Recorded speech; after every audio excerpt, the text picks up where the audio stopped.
Assalamualaikum. Hai Rek, ketemu lagi bareng aku Desi di Black Diary. Di video kali ini aku akan membagikan satu cerita kiriman dari Mutia. Hai Mutia, terima kasih ya udah ngizinin aku buat bawain cerita kamu di YouTube Black Diary. Di sini ada nggak yang pernah punya pengalaman saat ngekos di sebuah rumah indekos? Kira-kira pengalaman apa sih yang pernah kalian dapatkan? Apakah bertemu dengan tetangga yang super resek, atau justru kalian malah mendapatkan pengalaman horor? Cerita yuk di kolom komentar. Sedikit aja, karena aku mau tahu apakah pengalaman kalian itu sama dengan pengalamannya Mutia. Mutia sama sekali tidak pernah membayangkan kalau dia bakal mengalami kejadian ini di kehidupannya sewaktu dirinya sedang ngekos di sebuah rumah indekos. Kos-kosannya Mutia sendiri itu sudah terkenal angker, horor, ada setannya.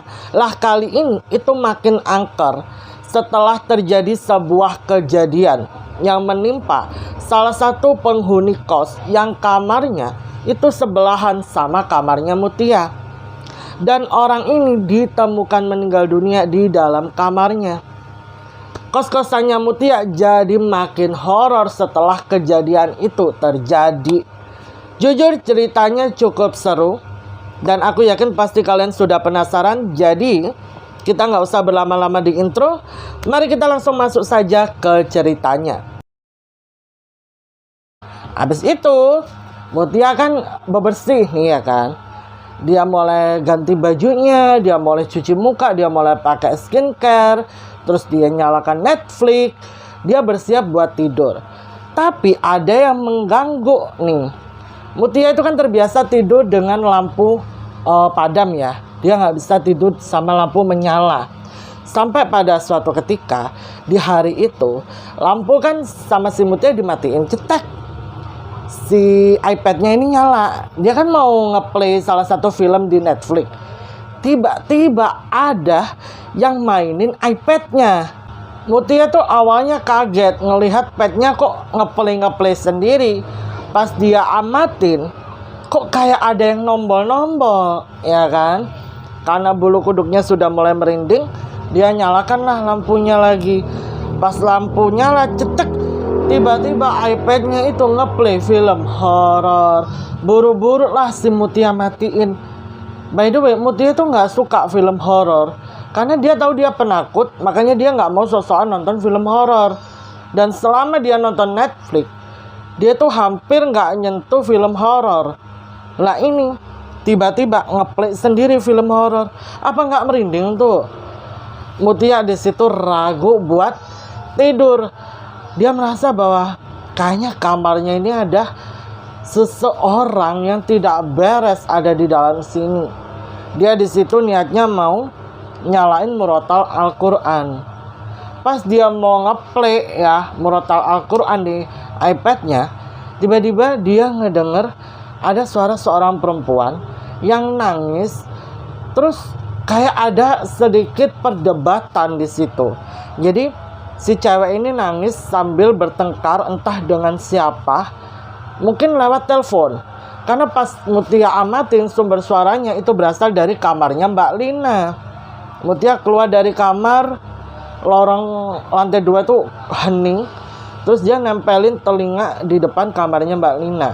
Ternyata bener aja, Mbak Lina tuh kayaknya lagi bertengkar sama cowoknya mungkin.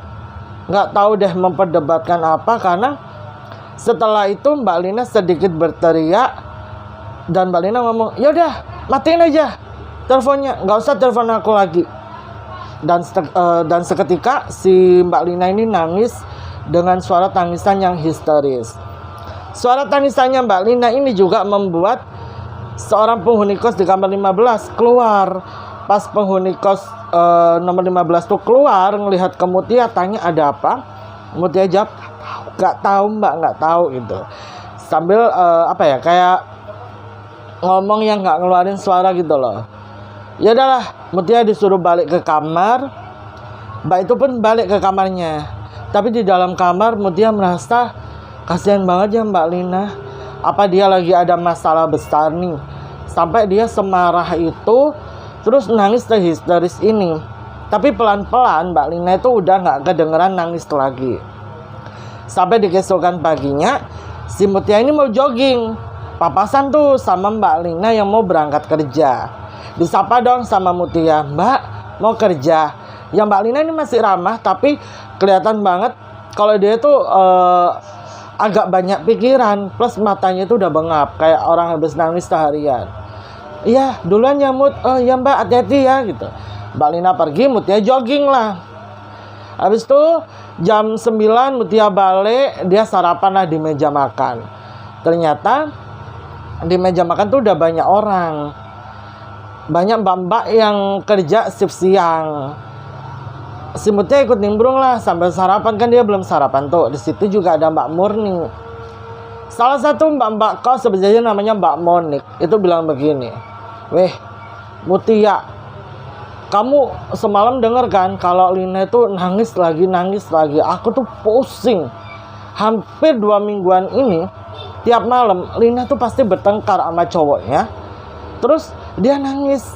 Ya jujur ya, aku nggak bisa tidur lah. Kayak aduh, udah tembok kos-kosan tuh mungkin tipis banget. Suaranya tuh ngeganggu." Mutia cuma diem aja. Ya Mutia menyadari bahwa Mbak Lina tuh bertengkarnya kayak kurang tepat waktunya. Itu waktunya orang buat tidur. Tapi kan kita nggak bisa tahu ya orang ini punya masalah di jam berapa, terus bagaimana perasaan dan pikiran orang ini.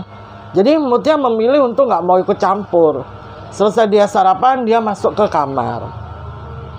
Habis itu yaudah dia menjalani aktivitasnya.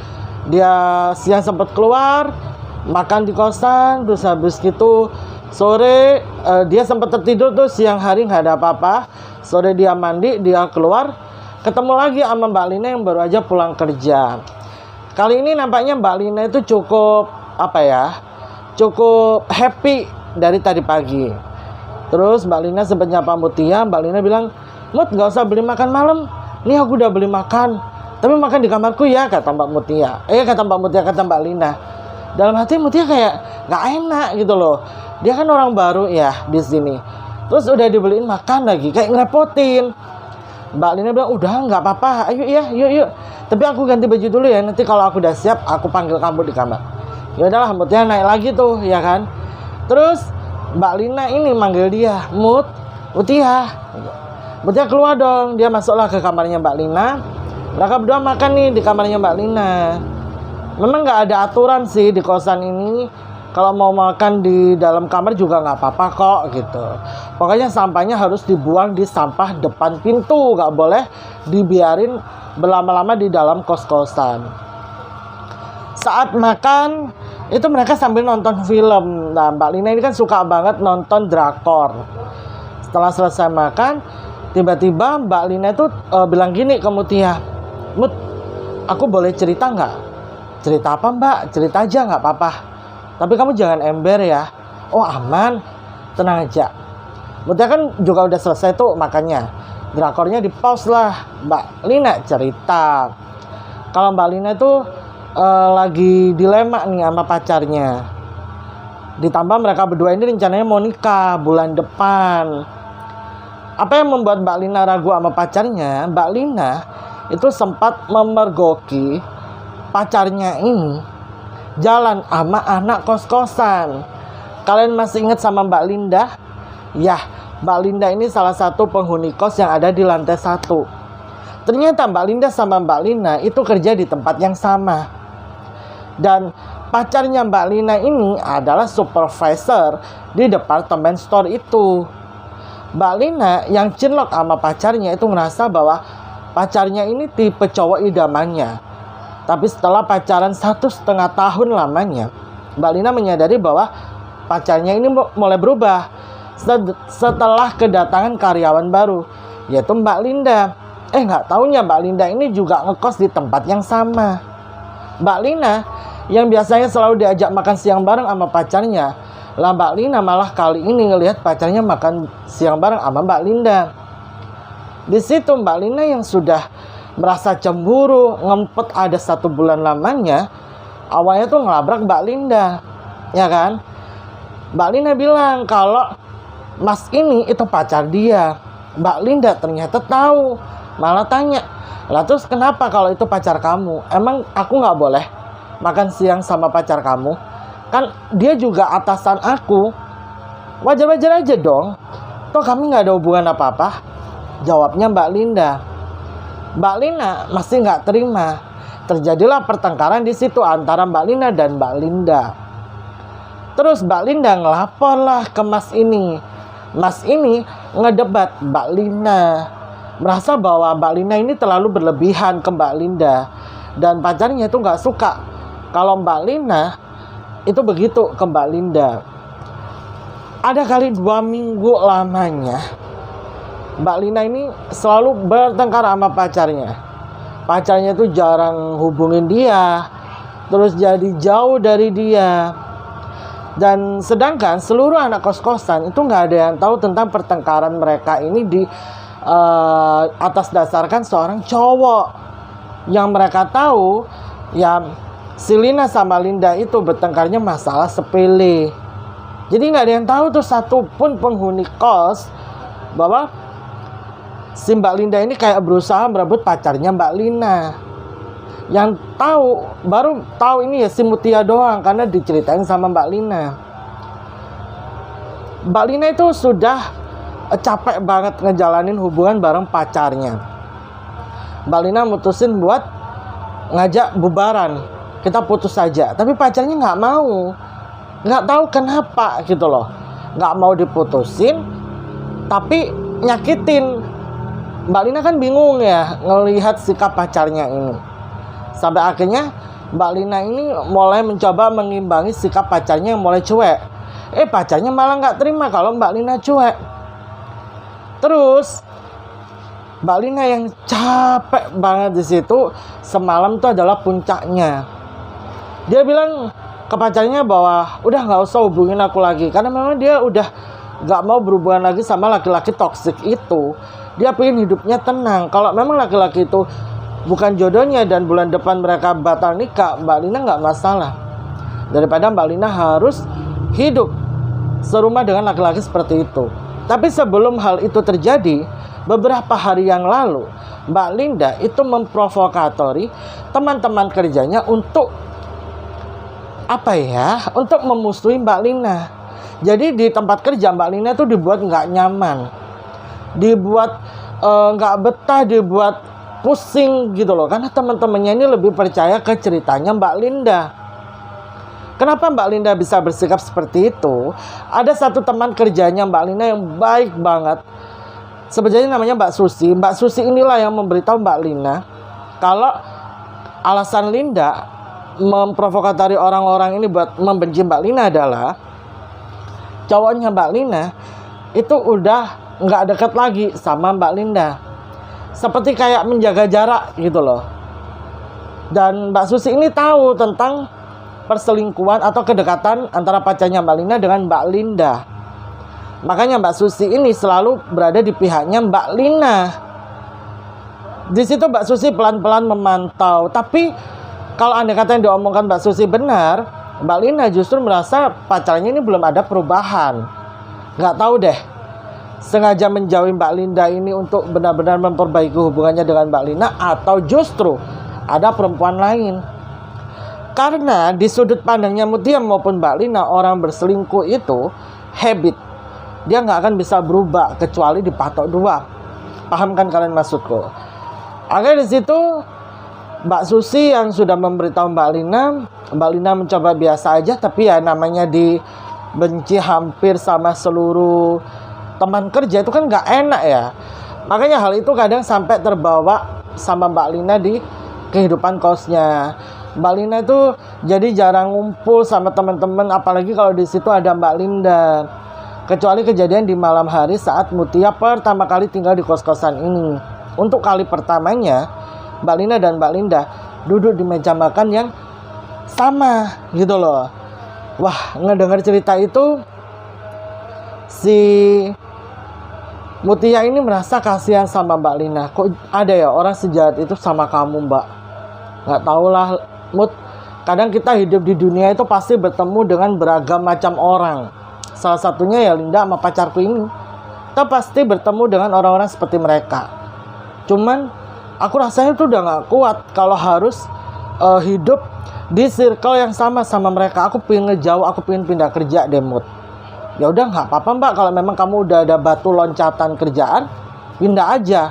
Daripada kamu harus kerja di tempat yang sama tapi pikiran kamu nggak tenang, hati kamu marah terus, itu malah nyiksa kamu, kata Mutia. Iya deh, nanti aku pertimbangkan dulu. Tapi makasih ya Mut ya, kamu udah mau dengerin cerita aku. Sama-sama Mbak. Dan Mutia nggak keberatan sih kalaupun harus dicurhatin sama Mbak Lina, karena dia sudah menganggap Mbak Lina ini seperti kakak perempuannya. Sampai hari itu berlalu dan tibalah di hari yang membuat Mutia tidak menyangka bahwa ucapan Mbak Lina di hari itu menjadi sebuah kenyataan yang sangat pahit dan harus disaksikan sama Mutia sendiri. Di hari ini tuh sekitaran 3 hari setelah Mbak Lina ini curhat sama Mutia di sore hari itu.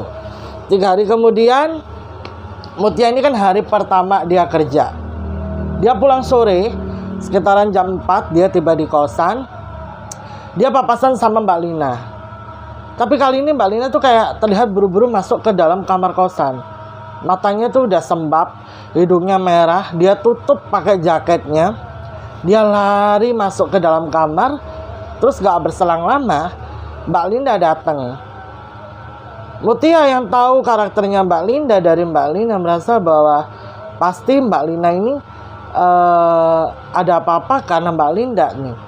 Akhirnya pas waktu Mbak Linda nyapa ya Mutia cuma iya aja, dia langsung naik nyusul Mbak Lina. Terlihat di situ Mbak Lina masuk ke dalam kamarnya. Mutia panggil tapi Mbak Lina nggak ngerespon. Ya udahlah, mungkin Mbak Lina pengen tenang dulu. Mutia putusin untuk masuklah ke dalam kamarnya bebersih. Terdengar tak berselang lama azan maghrib berkumandang. Mutia niatnya mau beli ayam geprek yang ada di luar kosan. Dia mutusin mau keluar kos. Tapi pas dia mau berjalan keluar, tiba-tiba Mbak Lina buka pintu, terus ngegandeng kamarnya, masuk ke dalam kamarnya. Mutia bingung. Mbak, kenapa? Digituin kan sama Mutia. Mutia disuruh duduk. Dan disitu Mbak Lina tanya, Mut, aku boleh minta peluk gak? Dipeluk dong sama Mutia. Dan dipelukan Mutia itulah Mbak Lina ini nangis senangis-nangisnya. Mutia sampai ikutan sedih ngedengar suara tangisannya Mbak Lina tuh yang kayak menyayat hati banget. Setelah itu Mbak Lina tenang, dikasih minum sama Mutia. Ditanya sama Mutia, Mbak Lina kenapa? Mbak Lina itu tadi pulang kerja dihadang sama Mbak Linda dan teman-temannya, dimana Mbak Lina sejalan-jalan itu dibully sama Mbak Linda dan teman-temannya. Dikatain pecun lah, dikatain gini lah, belum nikah udah mau ditidurin lah, dan lain sebagainya. Nggak tahu Mbak Linda tahu dari mana kalau Mbak Lina sama pacarnya udah pernah tekdung. Dan itu membuat Mbak Lina stres banget. Mbak Lina nangis sejalan-jalan. Bahkan di tempat kerja aja Mbak Linda tuh ditaruh kayak dilempar kertas. Kertasnya ada tulisannya yang menghina dia, mencaci maki dia. Bingung Mbak Lina di situ. Rasanya Mbak Lina udah capek banget ngadepin Mbak Linda dan temen-temennya ini. Bahkan sampai dia pulang kerja aja dia masih digituin sama Mbak Linda. Mbak Lina benar-benar nggak tahu apa maunya Mbak Linda. Mbak Lina nggak mau menghiraukan sampai dia tiba di kosan ketemu sama Mutia itu. Terus tiba-tiba Mbak Lina itu tanya begini ke Mutia, Mut, rasanya orang meninggal itu gimana sih? Orang meninggal tuh pasti tenang banget ya. Dia nggak bakal lagi berhadapan dengan orang-orang yang seperti ini. Terus rasanya terbang ke atas awan tuh gimana sih Mut? Pasti seru banget ya. Pasti indah banget di sana. Nggak ada yang ngeganggu kita. Aku jadi pengen deh Mut terbang ke awan, katanya Mbak Lina. Ngedenger itu Mutia merasa aneh gitu loh. Mutia jawab begini, Mbak, saya sih nggak terlalu paham agama ya Mbak ya. Tapi bukan berarti semua orang yang meninggal itu bakal menemukan kedamaian. Karena menurut agama saya, di kehidupan nantinya itu adalah kehidupan yang kekal. Jadi semua apa yang kita lakukan di dunia itu akan dipertanggungjawabkan di sana. Jadi jangan pernah berpikir sebesar apapun masalah Mbak ingin meninggal dunia, karena itu bukan solusi Mbak. Belum tentu juga setelah Mbak meninggal semuanya bisa tenang. Enggak gitu Mbak. Semuanya pasti ada solusi.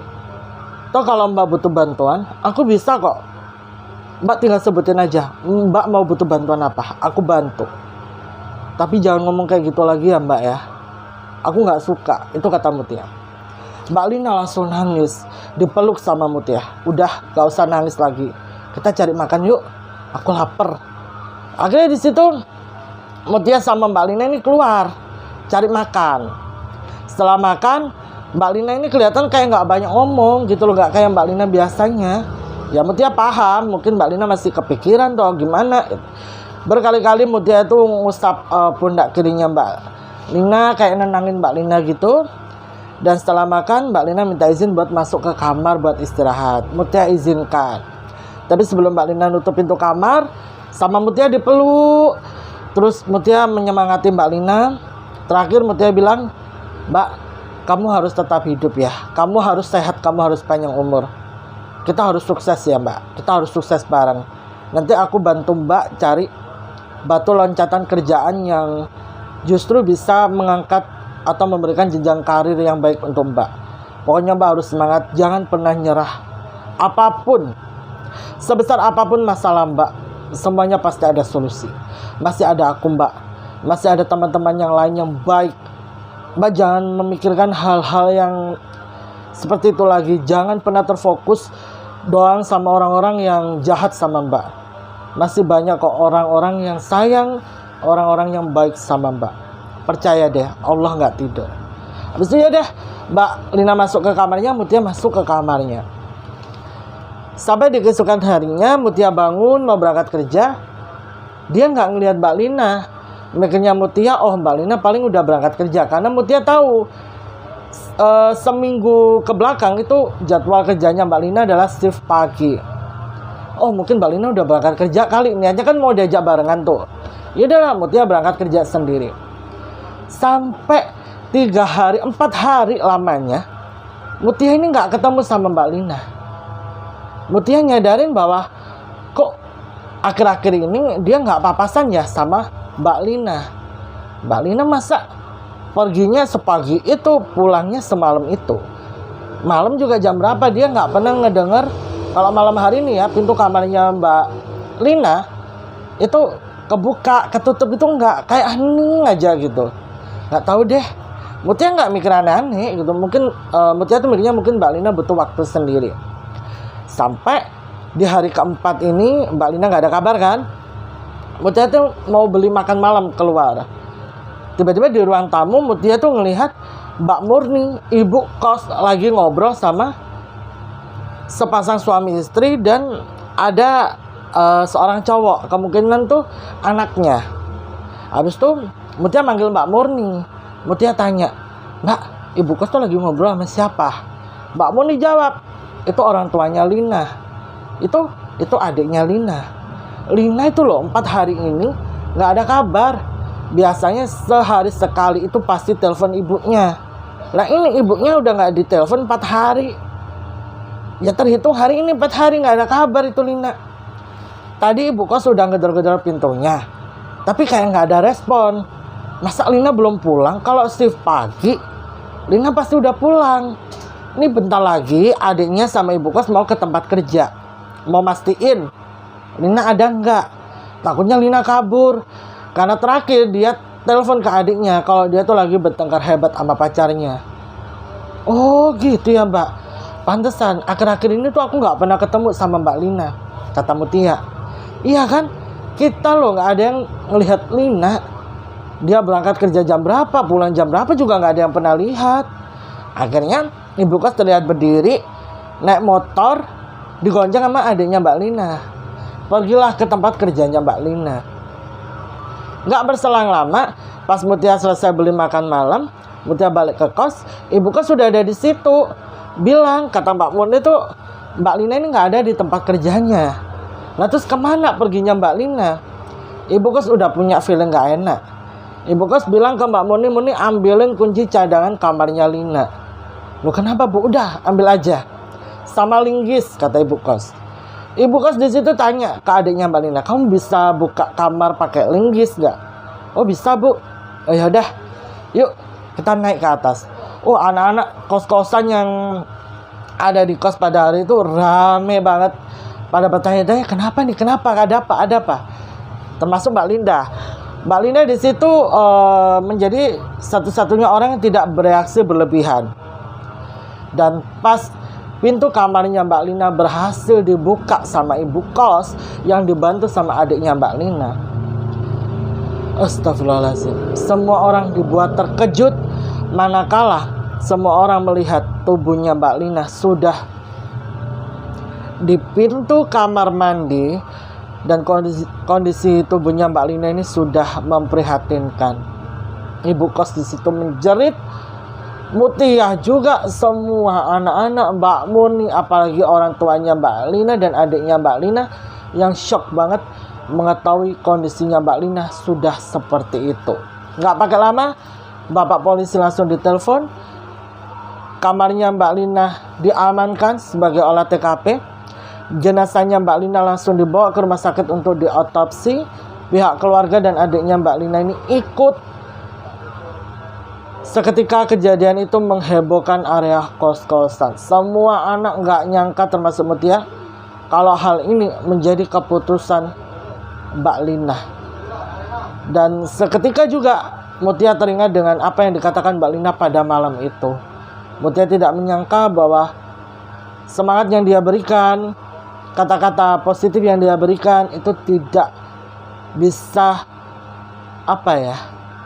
tidak bisa mengubah jalan pikirannya Mbak Lina sampai Mbak Lina memutuskan hal seperti ini menjadi akhir dari apa yang dia alami. Di situ Mutia nggak bisa membendung amarahnya, langsung ngelabrak Mbak Linda secara spontan. Benar-benar secara spontan, dia langsung datang ke kamarnya Mbak Linda, dia ketok kamarnya Mbak Linda dengan sekuat tenaga. Mbak Linda keluar dengan marah-marah. Mutia di situ sempat sejenak terdiam memandang ke arah Mbak Linda. Sampai akhirnya Mutia mencaci maki Mbak Linda di hadapan seluruh penghuni kos-kosan. Seluruh penghuni kos-kosan kan akhirnya bertanya-tanya kenapa Mutia kok tahu-tahu marahin Mbak Linda seperti itu, ya kan? Mutia menjelaskan bahwa penyebab semua yang terjadi sama Mbak Lina adalah Mbak Linda. Di situ Mutia menceritakan semua persis seperti yang diceritakan Mbak Lina ke dia dan membuat seluruh penghuni kos-kosan gak percaya kalau ternyata Mbak Linda sejahat itu sama Mbak Lina. Padahal menurut apa yang disampaikan anak-anak kos-kosan tuh mengatakan kalau Mbak Lina tuh padahal orangnya baik, suka berbagi makanan, dia nggak pelit senyum. Memang 1 bulan terakhir ini Mbak Lina itu terlihat lebih murung dari biasanya. Dia yang biasanya ceria tiba-tiba murung.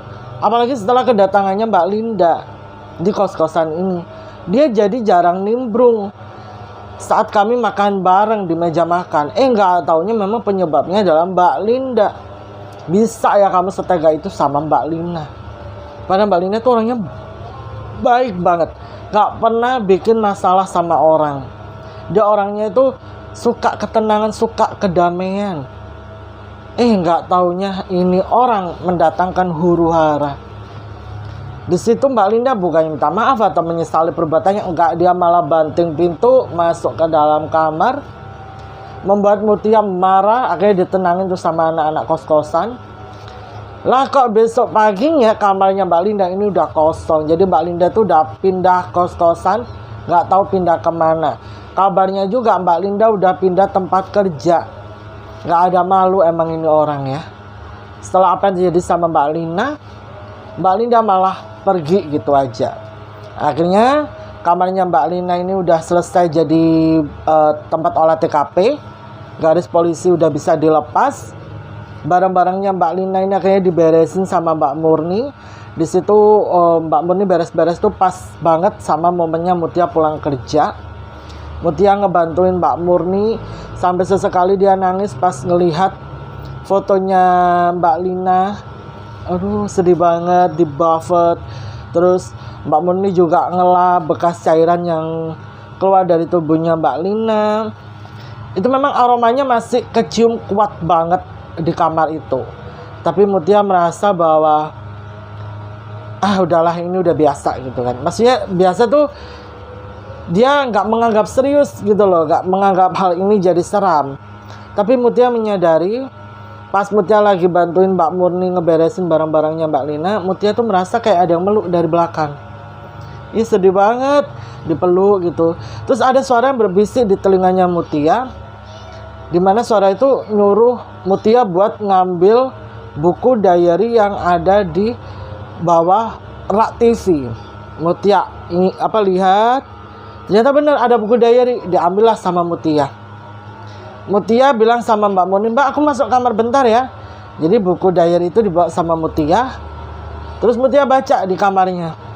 Dia membaca setiap lembar dari buku harian itu, dan sepertinya ini buku harian baru. Karena tulisannya tuh nggak sampai setengah bahkan dari buku ini. Dan awal-awal tuh ceritanya kayak seneng, happy. Tapi di halaman keberapa itu Mutia lupa, itu ceritanya atau curhatannya Mbak Lina ini udah mulai sedih. Udah mulai broken heart gitu loh. Akhirnya Mutia yang selesai baca buku hariannya Mbak Lina ini gak kuasa, maksudnya gak kuat, dia nangis. Habis nangis itu dia kembalikanlah buku harian itu, dia masukkan ke box. Dan pas ditanya sama Mbak Murni, itu apa? Mutia ngejawab, ini buku hariannya Mbak Lina. Mbak Murni sampai ikutan nangis. Pas waktu Mutia bacain tuh buku hariannya Mbak Lina yang sempat dia baca, Mbak Murni juga masih nggak nyangka kalau Mbak Lina memutuskan ini menjadi akhir dari kehidupannya, akhir dari perjalanan hidupnya, di mana dia ini adalah sebenarnya anak yang baik, anak yang berusaha kuat di balik struggle-nya dia sebagai tulang punggung, sampai adiknya itu berhasil lulus menyandang gelar S1, dan kini adiknya lah yang menggantikan tugasnya Mbak Mutia untuk menafkahi ibu bapaknya, karena kan bapaknya udah nggak bisa kerja lagi sejak terkena Parkinson. Sedih banget. Terus ibunya Mbak Mutia ini sehari-harinya itu berjualan gorengan, dimana kalau untuk makan kan nggak cukup ya. Jadi Mbak Mutia sih, Mbak Lina sorry ya. Jadi Mbak Lina lah yang terpaksa ambil kendali sebagai tulang punggung untuk menafkahi keluarga sehari-hari. Mbak Lina sampai rela merantau ke ibu kota demi mendapat pekerjaan dan bisa mengangkat perekonomian keluarga. Memang pelan-pelan hal itu dibuktikan sama Mbak Lina, dan fakta yang paling terlihat adalah Mbak Lina berhasil menyekolahkan adiknya sampai lulus dari bangku kuliah. Sedih banget. Tapi kita kan nggak tahu ya takdir orang kedepannya seperti apa, pilihan hidup seseorang itu seperti apa. Ya udah, setelah itu kamarnya Mbak Lina ini sama ibu kos dibiarkan kosong. Ada kali sekitaran 4 bulan, dan selama 4 bulan itu Mutia merasa ada yang aneh dengan dirinya. Dia merasa ketika dia lagi sedih, dia lagi capek dengan kerjaan, pas dia tidur tuh kayak ada yang meluk dia dari belakang. Ada beberapa part di mana si Mutia ini ketindihan. Pas Mutia berhasil buka mata, itu dia masih belum bisa membuka suara, mulutnya masih belum berhasil mengeluarkan suara. Mutia tuh pernah ngeliat ada seorang perempuan ngawang di atas badannya gitu. Badannya nggak bisa gerak, tapi tiba-tiba di dekat pintu itu kayak ada seorang masuk, nembus. Dan itu dia ngelihat, dia berani, yakin, dia sadar itu ya, ngelihat momen itu Mbak Lina. Mbak Lina yang menghalau sosok ini, sampai akhirnya Mutia bisa menggerakkan badannya lagi. Mutia tuh sebenarnya nggak betah tinggal di kosan itu, karena nggak tahu kenapa sejak meninggalnya Mbak Lina, kos-kosan ini jadi aneh hawanya. Kayak banyak banyak sosok entitas yang justru ikut masuk ke dalam kos-kosan ini. Dia yang nggak pernah berinteraksi atau melihat secara langsung sosok tak kasat mata itu wujudnya gimana.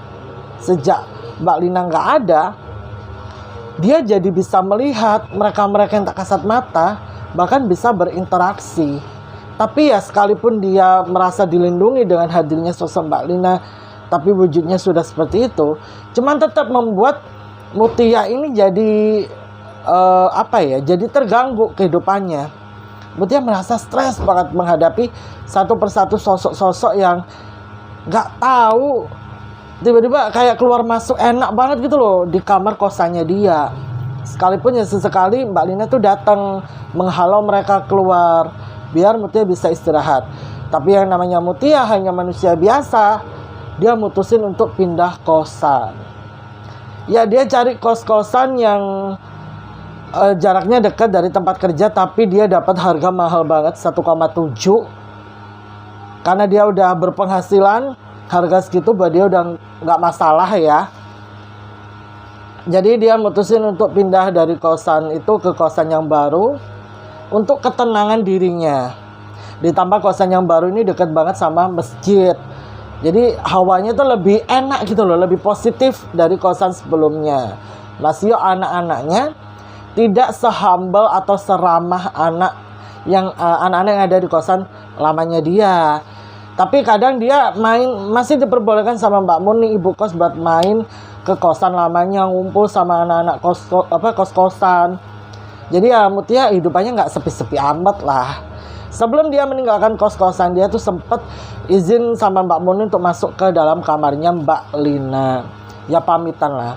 Mutia bilang, Mbak, aku pamit ya, aku mau pindah kos. Aku nggak kuat selama berada di sini. Dan makasih untuk perlindungannya selama ini. Kamu udah baik banget sama aku. Mungkin memang ini adalah keputusan yang tepat. Aku harus pindah dari sini, Mbak. Kalau aku terus-menerus di sini yang ada aku nggak fokus ke kerjaan. Kamu tenang di sana ya Mbak. Aku doakan semoga Allah mengampuni dosamu dan menerima amal baikmu. Semoga kamu mendapatkan tempat yang baik di sisi Tuhan Yang Maha Esa. Diampuni dosamu, diringankan azab kuburmu. Amin amin ya rabbal alamin. Ya udah, si Mutia ini akhirnya pindah ke kosan barunya. Begitu ceritanya. Ceritanya Mbak Lina ini sedih banget ya. Kok ada ya orang kayak Mbak Linda itu ya, jahat banget gitu loh. Masa perkara cowok aja loh tega begitu sama sesama perempuan, kayak nggak ada hati nuraninya, nggak ada. Nggak tahu deh setan apa yang merasuki Mbak Linda sampai Mbak Linda sebegitunya kepada sesama perempuan. Jangan dicontoh ya. Ini menurut kalian bagaimana? Coba kalian aja berpendapat di kolom komentar. Terus untuk Mutia, terima kasih banget ceritanya dan udah ngizinin aku buat bawain cerita ini di YouTube Black Diary. Sehat-sehat kamu dan semoga kamu makin sukses di karirmu ke depannya. Titip salam untuk keluarga. Oke, itu tadi cerita dari Mutia. Buat kalian yang belum support aku, ayo klik tombol subscribe yang ada di bawah. Jangan lupa nyalakan lonceng notifikasi biar kalian gak ketinggalan informasi saat aku upload video baru. Kalau kalian ingin berbagi cerita, silahkan cek aja kolom deskripsi yang ada di bawah karena semua informasinya sudah aku sertakan di situ. Jangan lupa juga tinggalkan pendapat kalian di kolom komentar atau sapa aku di bawah. Karena sapaan dan doa-doa dari kalian adalah semangat buat aku untuk selalu upload video menemani hari-hari kalian. Jangan lupa like dan share sebanyak-banyaknya biar yang lain juga ikutan nonton. Aku Desi pamit undur diri dulu. Terima kasih yang sudah menonton. Sampai bertemu di video selanjutnya. Assalamualaikum warahmatullahi wabarakatuh. Bye-bye.